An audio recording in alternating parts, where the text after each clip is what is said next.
Hey guys, Tower Climber here, and today I'm bringing you another Tower God versus battle. This battle in particular is going to be probably the most weird and difficult battle to go over, since these are the strongest pair of characters I have ever talked about, even dwarfing Jihad and Yurik, and those characters being the Red Tower Enryu and the true god of the Tower Headon. These godly characters, from what we know of, haven't interacted at all, but are at the top of the Tower God's ceiling of power, until you start talking about the axes like Pentaminum or maybe even the outside god. A little bit ago I ran a poll on this fight in particular, thinking everyone was going to pick Enryu straight away, but many people actually voted for Headon and gave interesting answers, so I wanted to look over some of those today and see from what we know which of these gods among gods would come out on top if they actually were to cross paths. We're going to be starting with Headon, since he's the one that we know the least about out of these two mysterious characters. Headon is the caretaker of the tower. Many in the story call him even the true god of the tower. It has been specifically stated by SIU that even Jihad, considered widely to be one of the most powerful beings in the tower, given his status as the king, cannot win against a guardian in a battle.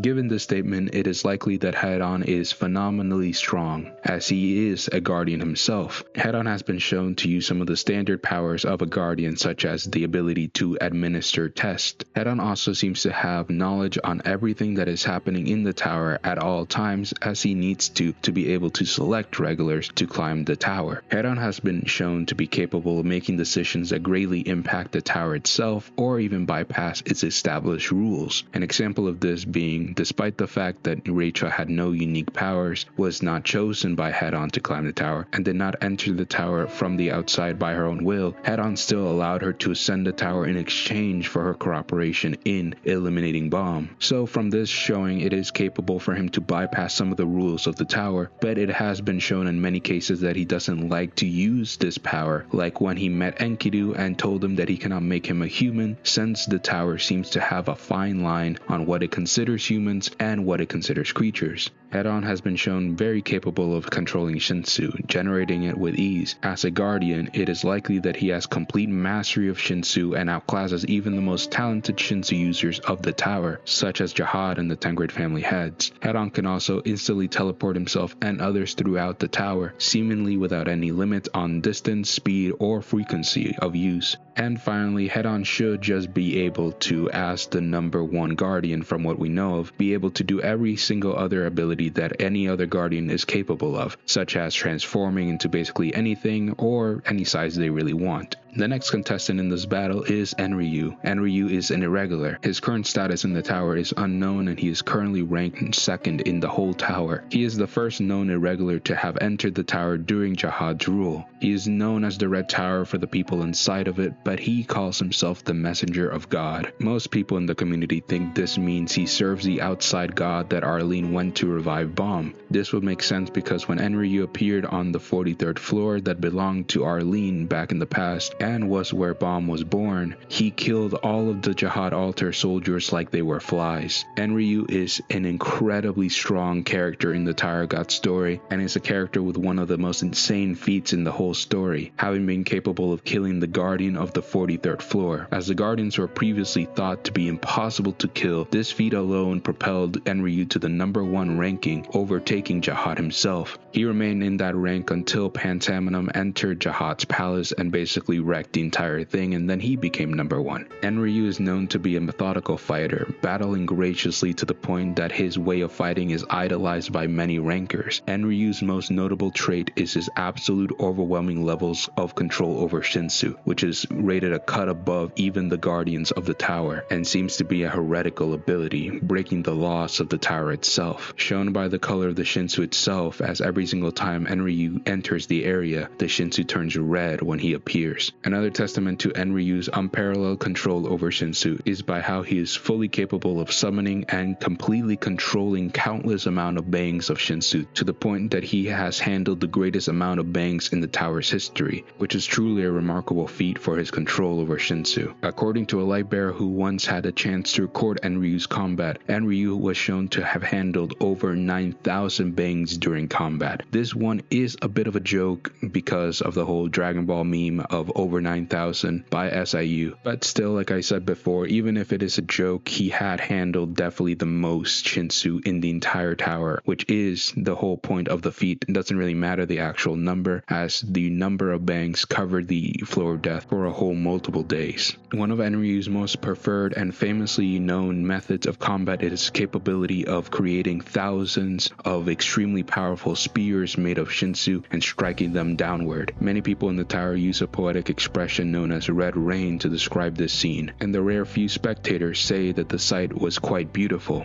A single burst of his red rain was able to completely wipe out every one of Jihad's rankers that opposed him. His Shinsu control is so great that he proved to be superior to the Guardians, as shown when he was able to harm the 43rd floor's Guardian with his red rain, and entirely rendered the Guardian's ability to prevent Shinsu users from using Shinsu completely useless, eventually overpowering the initially thought invincible Guardian. With only this battle between the 43rd floor Guardian to go off, we can still see a taste of Enryu's power through other items in the Tower God story, namely the Thorn. We have seen during the course of the story that one fragment is able to completely make the user mostly able to dominate the surrounding Shinsu to the point where they can do almost impossible actions like freezing shadows, and the second one is even able to distort space, making it so the user can teleport to places or even other spaces like the inside of spell armors that separate the hearts of the user into a storage space. The power of the other two Thorn fragments have not been fully seen yet, but it is said that when the full Thorn has been completed, it has the power to even kill Jihad. Enryu may also very likely have the ability to see into the future. I say this mostly because just being able to see Enryu made Grande Jia able to see into the future. And the final feat that I really have to say about Enryu's complete absolute control over Shinsu is that he is able to create life out of it, a feat only really known to him, since while others like Gustin can create the writing people, they seem to be limited as their powers are from his own power, and it seems like he has to give a part of himself to do that, and that they are still at the end of the day just Shinsu writing that seemingly can be returned to the books that they came from at any point in time. Well, it seems like Enryu is able to fully create life with no downsides to himself, and it seems very possible that the life forms that he created were the Red Witches, since they are native to the floor of death, share both his hair and eye color, and have the ability to see fate and paths of the tower, just as we have seen he is able to give somebody just by looking at him. So in my opinion, that's the most likely theory, but again, it's not been fully confirmed what life forms he has created actually in the tower. It just seems like it's the most likely theory. A battle between the true god of the tower and the man who seems to be a god killer in the story is a very interesting battle. Before I start, I want to say that I will talk about what is most likely to be the case if I refer to things we do not know. So theories that Headon is an access won't be coming into play for this discussion. If you want to know what happens in that situation, then Headon just stomps. From what we know, Enryu is not an axis, and a non-axis can't even harm a real axis. So in that scenario, it would be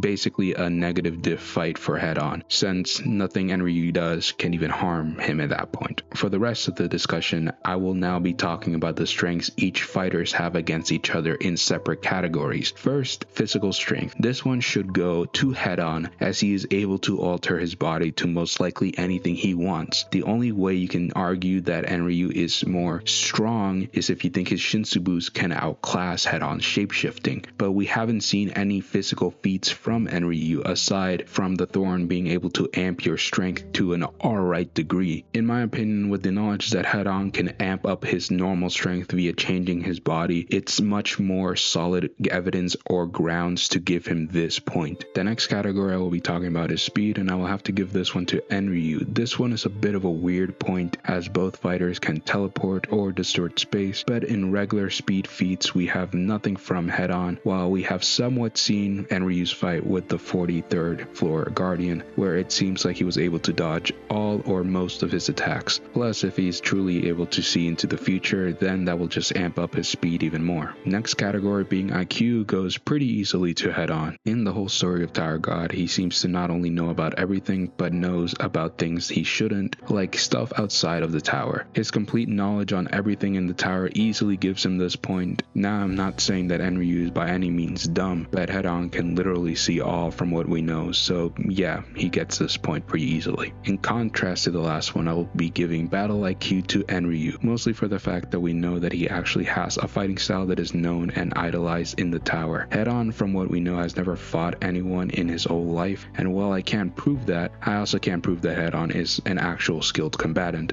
Although his knowledge on everything in the tower makes this from being a completely one-sided stomp, since the tower is filled with some pretty good martial artists, and if Headon has actually seen them and studied them, then he may be able to do some pretty impressive moves, but for now I will be giving this point to the guy we know has a confirmed style of fighting. The next one being Shinsu control should also pretty clearly go to Enryu, as he is known for not being affected by guardians and is able to overpower them and best one in an actual fight using his Shinsu. Also, Headon and the guardians have never really been shown to be able to perform some of the most insane feats Enryu has, like creating life. So yeah, this is probably the most easiest point that I'm going to be awarding this whole fight. There are more categories that I could go over, but these are really the main ones I see affecting this battle in particular, so I wanted to clear up who has the clear advantages over the other first. Now, this fight is more complicated than just saying who is stronger, because if that is purely the question, then in my opinion, Enryu is the stronger of the two characters from the information that we know of, but that doesn't fully translate into who will win, since normally the fighters I talk about are limited to only one floor or location of the tower, but both of these fighters have shown the ability to travel anywhere they really wish in the tower. So let's talk about some ways that Headon can get around Enryu's might.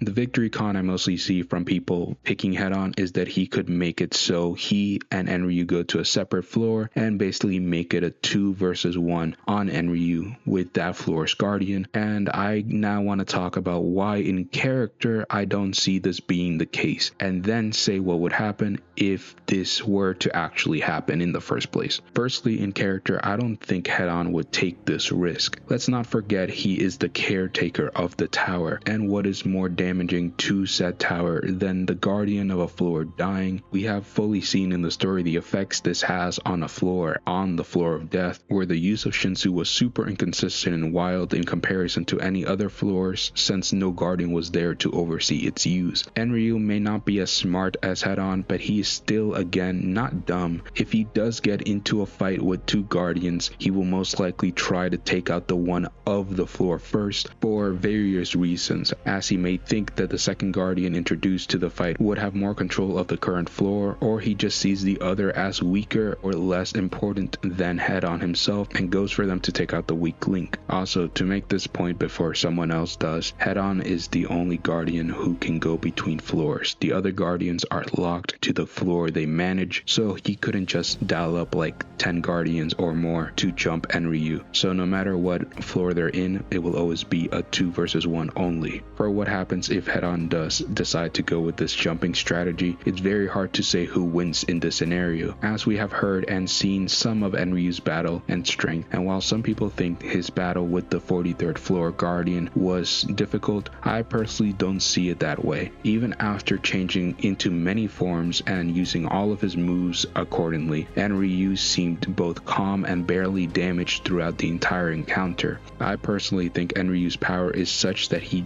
wouldn't really care about the other guardian joining into the fight. Of course, it would be more difficult for him, but I don't think he would get destroyed by two guardians, which is honestly a pretty insane thing to say, but it just seems like the most logical answer from the flashback we have seen so far. And also, just to make the point, if Headon leaves the floor to make sure Enryu follows him and doesn't kill the other guardian, first Enryu can just leave the Shinsu rain there on that floor to kill the guardian anyway, as it seemed to have rained on the floor of death for many days. Maybe Enryu would even be kind of forcing Headon to stay on the floor he is on to make sure the other guardian doesn't die, making Headon kind of locked in place, since again, he wouldn't want to let a guardian die. In this scenario, Enryu wouldn't be letting up at all on the other guardian to make sure Headon stays on the floor to at least defend his fellow guardian, since Headon would know if Enryu or whatever guardian were left together, then Enryu will kill them. With all of this being really said, in my opinion, from all the information laid out, I think in a 1 versus 1, Headon is losing to Enryu. And in a 2v1, I don't see Enryu losing either. It would be really difficult for him and a high to maybe even extreme diff for sure, but I personally don't see a way that Headon would actually be able to come out victorious in this one, as there's not a place in the tower that can stop Enryu from turning its Shinsu red. So yeah, that has been the whole video. Hopefully you guys liked it, want more of this, and tell me your opinion in the comments below. I know you had a lot of opinions in the polls, but keep going. I'm happy to read all the comments and everything. So yeah, hope you guys have a wonderful day, and remember, I'm always going to be here to tell you the truth, and if the truth is not fully explained, I'm always going to be here to tell you guys my opinion on the truth. Have a wonderful day, guys. Bye.